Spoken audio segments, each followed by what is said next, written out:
אוקיי. שאלה 4, כישלון אלגוריתם חמדן על בעיית הספיקות סריסת. נתונה לנו נוסחה, המטרה היא למצוא השמה למפתנים שתספק מספר מרבי של פסוקיות בנוסחה. אלגוריתם מוצע, האלגוריתם סורק את המשתנים x1 עד xn לפי הסדר. עבור כל משתנה הוא בוחן רק את הפסוקיות בהן מופיע המשתנה או שלילתו, כלומר את הפסוקיות בהן מופיע המשתנה. וקובע את ערכו של המשתנה, כלומר בוחר השמה, שתמקסם את מספר הפסוקיות המסופקות החדשות. כלומר, הוא בעצם כל פעם לוקח בחשבון ומסתכל רק על הפסוקיות שעדיין לא סופקו, על הפסוקיות שעדיין לא קיבלו true. זאת אומרת, על הפסוקיות שעדיין אף אחד מהליטרלים שלהם לא סופק.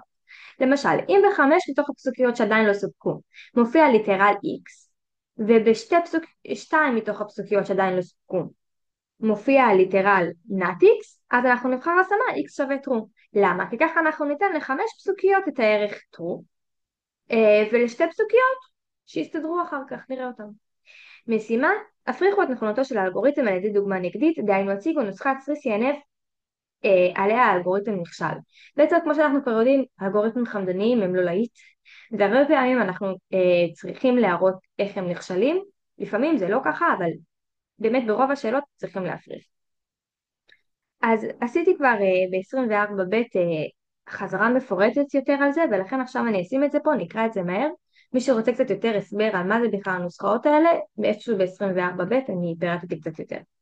אז אבני היסוד הם המשתנים האלה, הם בעצם משתנים x0 עד xn. המשתנים יוצרים ליטרלים. איך בדיוק? ליטרל זה או משתנה או שלילה של משתנה. כלומר, או x0 עד xn, או nat x0, nat x1 וכולי עד nat xn, שלושת ליטרלים עם סימן של או ביניהם מהווים פסוקית, למשל זו פסוקית, והם פסוקיות, מספר קושי של פסוקיות עם סימן וגם, מהוות נוסחה, למשל זו נוסחה. כלומר נוסחה מורכבת מפסוקיות, וגם ביניהם, כל פסוקית מורכבת מליטרלים עם או ביניהם, וכל ליטרל מורכב ממשתנה או שלילה של משתנה. הערות, תמיד זה נכון, אין דבר כזה שמשתנה יופיע יותר מפעם אחת בפסוקית, גם לא פעם אחת בשלילה ופעם אחת בחיוב. אין דבר כזה שאותה פסוקית בדיוק תופיע פעמיים בנוסחה. מה זה השמה? השמה זה התאמה של ערכי אמת, למעשה פונקציה, שמתאימה true או false למשתנים. עכשיו, פסוקית תחשב מסופקת אם לפחות אחד מהליטרלים שבה מסופק, בגלל ה-O, כלומר אם אחד מקבל true הפסוקית היא true. נוסחה מסופקת עם כל הפסוקיות שבה מסופקות, בגלל ה-וגם, זאת אומרת שאם אחת false אז כל הנוסחה false, ובשביל שהנוסחה תהיה true אנחנו צריכים שכל הפסוקיות יהיו true. אוקיי, אז זה השאלה, זה תזכורת, ובואו נתחיל לפתור. בואו נחשוב שנייה על האלגוריתם הזה.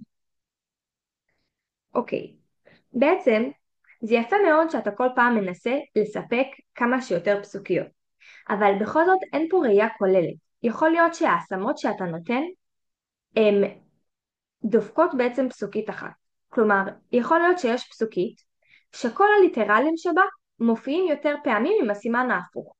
ולכן כל הליטרלים שבה יקבלו את הערך false בעצם, כי המשתנים יקבלו מה שמתאים לסימן ההפוך, אז הפסוקית הזאת כל הזמן המשתנים שלה יקבלו false, ובעצם לא חייב להיות שבאמת אי אפשר לספק אותה באיזושהי השמה אחרת.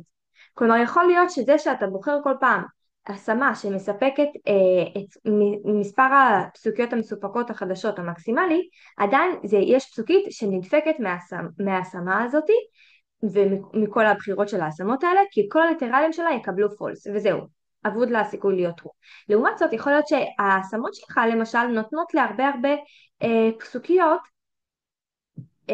שכמה וכמה מהליטרלים שלהם יהיו true, ובעצם זה מיותר, כי מספיק לנו רק אחד, בשביל שכל הפסוקית תהיה true. עכשיו שימו לב, דבר ראשון שהמטרה היא למצוא השמה למשתנים שתספק מספר מרבי של פסוקיות, ולא השמה שמספקת את הנוסחה. כלומר זה קצת שונה, זה לספק כמה שיותר פסוקיות, לא לספק את כל הנוסחה. וגם עוד משהו שרציתי לומר, יש שאלה ממש דומה, שפשוט גם אלגוריתם חמדן על בעיית הספיקות, אבל פשוט אלגוריתם אחר. אני לא זוכרת באיזה שנה השאלה הזאת, תחפשו, שאלה ממש דומה. טוב, אז בואו ננסה לבנות דוגמה נגדית. בעצם אמרנו, יש פסוקית שהיא כל הזמן תדפק, מה זה אומר? כל הזמן כל הליטרלים שלה יקבלו false, רק בגלל שהם מופיעים יותר פעמים עם הסימן ההפוך. אז ננסה לבנות דוגמה נגדית.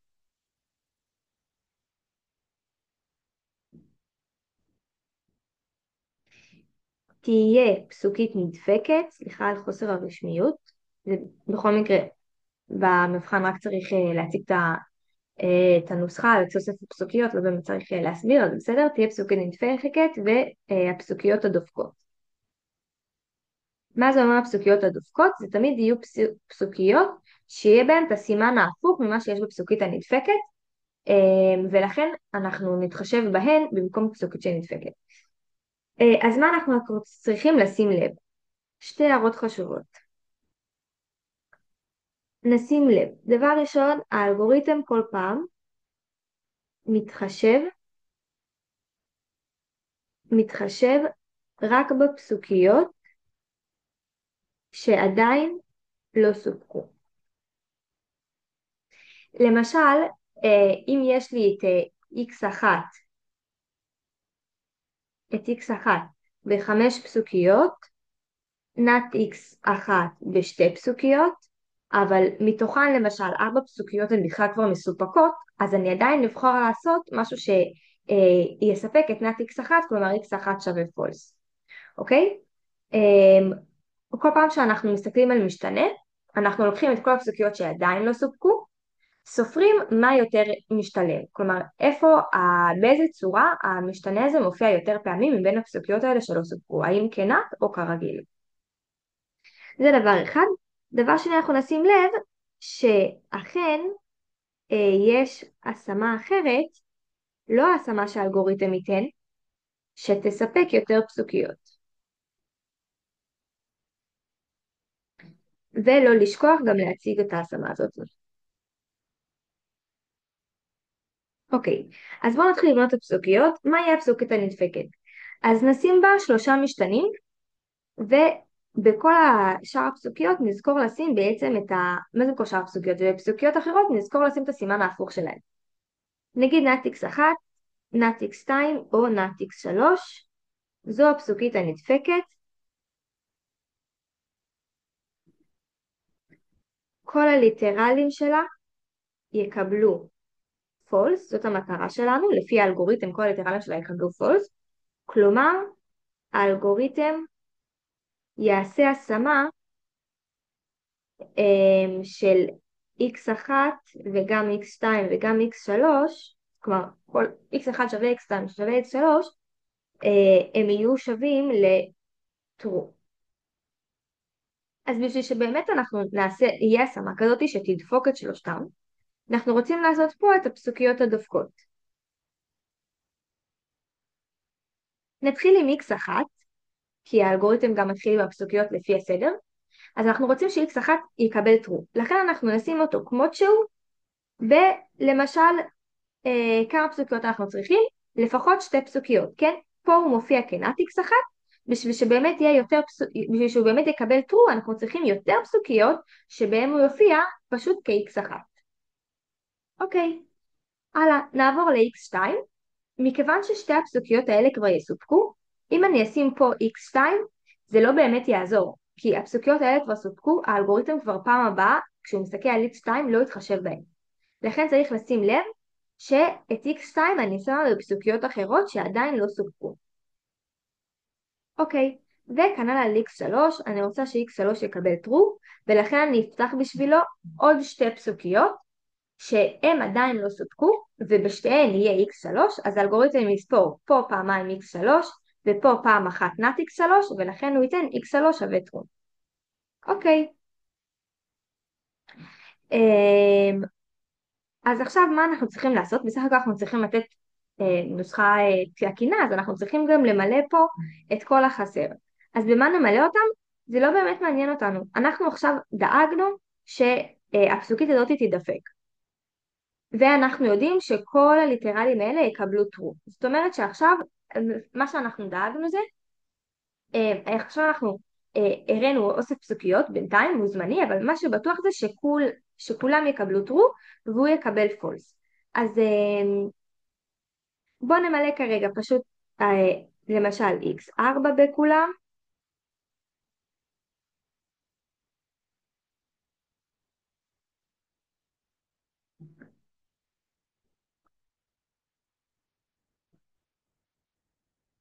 וגם נשים x5 בכולם. עכשיו באמת מה שעשינו זה מה שקורה פה באמת מאוד מאוד קל, כי שימו לב, פה אנחנו עכשיו הצלחנו לספק את כל הפסוקיות האלה ולא לספק את הפסוקית הזאת, אבל מה ההשמה האמיתית, האופטימלית, שיכולה לספק מספר מרבי של פסוקיות? היא יכולה פשוט לתת x5 שווה true, ובכך לספק את כל הפסוקיות האלה, והיא יכולה גם לתת x1 למשל שווה false, ובכך לספק את הפסוקית הזאתי, ולא משנה בעצם כבר מה יהיה הערכים true או false של שאר המשתנים, של x2, 3, 4, לא משנה. אם זה true, כל זה מסופק, ואם זה false, זה מסופק. מה יקבלו השאר? שיקבלו false מצידנו. זהו, אנחנו עכשיו הראינו השמה. ההשמה הזאתי, כאשר לכל שאר x זה לא משנה לנו מה, זה בעצם השמה שמספקת את כל הפסוקיות, ובפרט 1, 2, 3, 4, 5, 6, 7 פסוקיות, לעומת ההשמה של האלגוריתם שהראינו שסיפקה רק את 6 הפסוקיות שבו. אז עכשיו בואו נכתוב את זה פורמלית. למעשה אפשר לעשות נוסחה שהיא עם קצת פחות פסוקיות, אבל בעיניי מבחינת ההבנה והסיסטמטיות של בניית הדוגמה הנגבית הזאת, אז כאילו זה הכי מתקבל על הדעת והכי מובן. אז פעולת האלגוריתם על הקלט שלנו. פעולת האלגוריתם בעצם על הדוגמה הנגדית שהבאנו.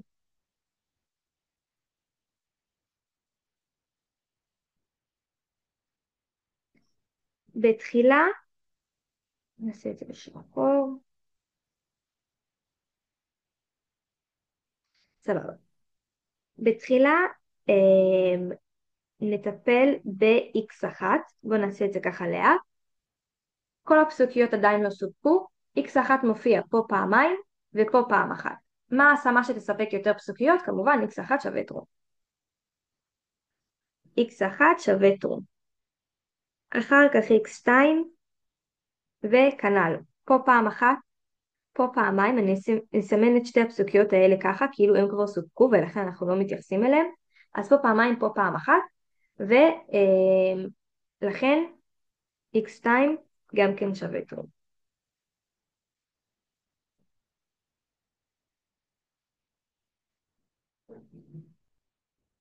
רק שנייה, כאן על x3 כבר הבנו, x3 שווה true, ואחר כך x4 ו-x5 זה כבר לא משנה, מכיוון שגם x4 וגם x5 בשלב הזה כבר נמצאים רק בפסוקיות שכבר סופקו. כל הפסוקיות האלה כבר סופקו בזכות ה-x1, x2 ו-x3 ששווים true.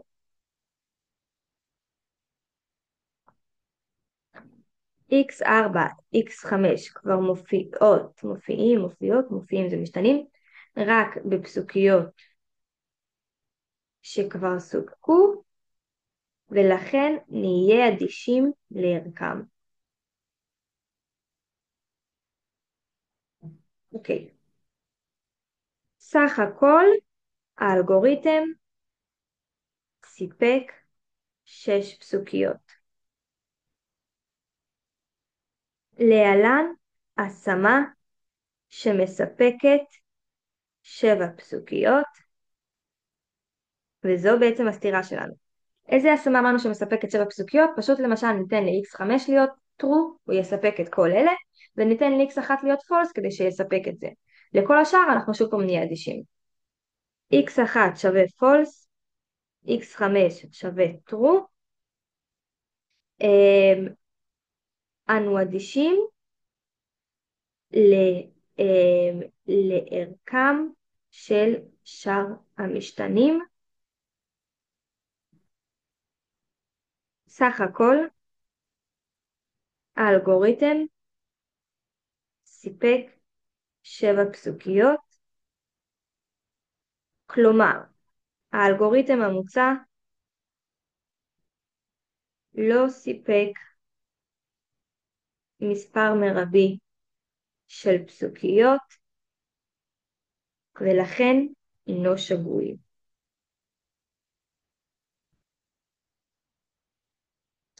אוקיי, אז מה עשינו פה? אנחנו הבנו בעצם שהאלגוריתם חמדן יכול בקלות לטעות כי הוא לא מסתכל בראייה כוללת אלא מסתכל ראש קטן. הוא עלול לא לשים לב שהוא דופק איזושהי פסוקית שתמיד הסימנים שמה בקבוצת המיעוט, באלה שמופיעים פחות עם הסימן הזה, אלא יותר עם הסימן השני, ולכן הפסוקית הזאת תדפק, בזמן שיכול להיות שהרבה פסוקיות שאפשר לספק אותן בעוד הרבה דרכים אחרות, בלי לדפוק את הפסוקית הזאת המסכנה הנותרת. אז זה מה שאנחנו הבנו, ואז פשוט בנינו ממש לפי העיקרון הזה דוגמה נגדית, כאילו בעיניי ממש קלה. ואז מה שצריך לעשות זה באמת ממש להציג את הדוגמה הנגדית שלנו, ואז לכתוב מה האלגוריתם יחזיר על הדוגמה הנגדית שלנו, וגם קצת למה, איך הוא יעבוד, ולהראות השמה שמצליחה יותר ממנו, ולכן להסיק שהוא שגוי. מכיוון שביקשו להציג נוסחה, אז אני חושבת שעדיף להציג את זה עם סימני וגם בין לבין, אבל זה לא באמת משנה. זה ככה בשביל לדייק עד הסוף. זהו.